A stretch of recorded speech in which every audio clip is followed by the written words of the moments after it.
You're listening to Mitnik's Monthly Brushstrokes, a podcast on the art of outsmarting, the fun part that sets you apart. I'm Keith Mitnik, author of Don't Eat the Bruises, How to Foil Their Plans to Spoil Your Case. For more information, please visit keithmitnik.com. In the last podcast, we talked about picking powerful, perfect words and taking the time and using a thesaurus because words matter. It's like you say the word coast. What do you picture? A rocky shoreline. Say the word beach. What do you picture? Sand and umbrellas. Words matter. And we dealt with that in the last podcast. This go around, I want to talk about some other ways to create the language of your case. One of them is what I call resurrecting recognizable phrases. The reason that going back and taking phrases out of our past, like a picture's worth 1,000 words, is because they come wrapped with history and authenticity and reliability. Jurors have heard their grandparents use them, their parents use them, and they know instantly what they mean, and they trust that phrase. It taps into something that is biological almost in us. So those phrases, if you can find the right ones to fit into your case, really have a running head start with the jury, and it doesn't take much time to get the point across to them. Let me just give you a few examples. I love this one. I use it all the time. Actions speak louder than words. It's really a old adage version of circumstantial evidence. Well, he says he didn't do this, that, or the other. But let's see what he did. Well, would he have done that if what he's saying is true? No. And you know what, folks? Actions speak louder than words. You say that, and I promise you, from having done it a bunch of times, jurors will be nodding when you use the phrase. Here's another one. Truth matters. I can't tell you how many closing arguments in rebuttal I haven't ended where I said, please bring back a verdict that says the truth matters, because people bow up their back and go, you know, it sure does. I remember my daddy telling me that. So it does if you've caught the other side lying. Here's another one. Cutting safety corners. Everybody's heard it. They were cutting safety corners. You don't have to say much. That's a lot better than they weren't careful, because it's got history with the jurors. Taking shortcuts. Everybody knows about taking shortcuts. Here's another one we've all heard. He didn't take the time to do his job right. How about this one? You'd rather be safe than sorry. How about this one? If they're going to talk the talk, walk the walk. If I've got a defendant who's talking about personal responsibility and their client was acting reckless, I bring out personal responsibility. Listen, they're golden rules of personal responsibility. If you're going to point the finger, first hold up the mirror to yourself. And if you're going to talk the talk, walk the walk. It's a powerful way to attack someone who's talking out of both sides of their mouth. Here's another one. Practice what you preach. I said it at the beginning. A picture's worth 1,000 words. That works great where the MRIs are in your favor and the treating radiologist says that's a herniation, and it's my opinion that was traumatically caused by this crash. Well, then you can tell the jury, MRIs don't lie. You can see them with your own eyes. Then flow into a picture's worth 1,000 words. We've already talked in another podcast about the importance of the old adage, don't judge a book by its cover, which goes into looks can be deceiving, where your client doesn't appear on the surface hurt, but you can't see the pain that lies beneath the surface.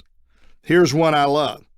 Common sense versus coincidence, where I'm saying the defense is taking the position that my client had no problems before this crash, no injections, no doctor visits, no surgeries, no complaints of pain in the neck, had this crash, immediately had pain, and thereafter the pain has never gone away, and now has chiropractor visits, has had physical therapy, has had injections, and has had surgery. And they would have you believe the crash is all just a big coincidence. Common sense, folks, versus coincidence. Here's another one. Truth and consequences. This case is about truth and consequences. Now, the old saying is actually truth or consequences, but I usually switch it to and because it's a little off key, like a minor note in a symphony, and it draws attention, and I really don't mean or. I mean, this case is about truth and consequences. So those are examples of you resurrecting recognizable phrases. The next part of this that I want to cover to kind of wrap up this section dealing with creating the language of your case is what I call asking winning questions. And it is a very powerful tool. You frame questions in a way that are winning questions. They're fair questions, but they're questions that you know you're going to win the answer to, and you frame them in a way that you point to the jury, for example, a question that will really help you get to the truth of the matter in this case is, and then you plug in one of these winning questions. I'll give you a few examples. Fitting into this coincidence versus common sense. You can turn that into a question. A question that will really help you get to the truth of the matter is, was it all just a big coincidence? That's something you need to answer in this case, folks, and it'll go a long way to helping you fill out that verdict form. It's just, I can tell you from having used it, when they're using the coincidence and everything's just unrelated to the crash, when it makes no common sense, that phrase, you're gonna win, and it puts a laser dot on their Achilles heel, and it'll shine a light on the path to a fair verdict. Here's another question you can put in. If you've got treating doctors on your side, and they only have doctors who they've hired experts, you can say, who's a better guide to the truth? Ask yourself this question. It'll help you resolve the case. Who's a better guide to the truth? The treating doctors or the doctors handpicked and hired by one side in this lawsuit? Or you can flip it a little and say, who's a more reliable source of information? The treating doctors who got no dog in the fight, or these people they hire all the time who they picked one more time in this lawsuit and paid a bunch of money? You can ask a question of, if you're talking about the experts, you decide whether the treating doctors or those hired witnesses for the defense, which one was a reliable educator who let the chips fall where they may, or which came off like a paid persuader with an agenda. Here's another one. If the defense keeps throwing distractions at you, you can do, why are they trying to change the subject on you? Ask yourself. The point is, those questions powerfully frame the case. You can do them in med-mal cases. Did the doctor get to the bottom of this life and death question? Did the doctor put two and two together within reason?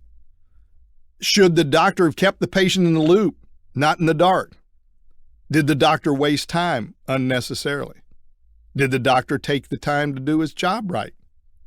Did the doctor use the basic tools at his fingertips? Did the doctor unnecessarily cut safety corners? Should a doctor have to finish the job if he starts it? Should a doctor have to follow the basic principle, rather be safe than sorry, within reason? I could go on and on. The point is this.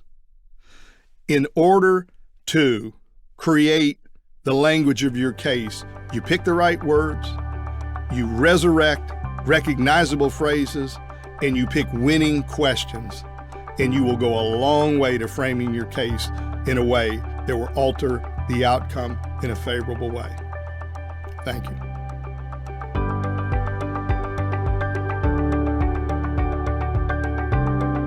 For more information, please visit keithmitnik.com.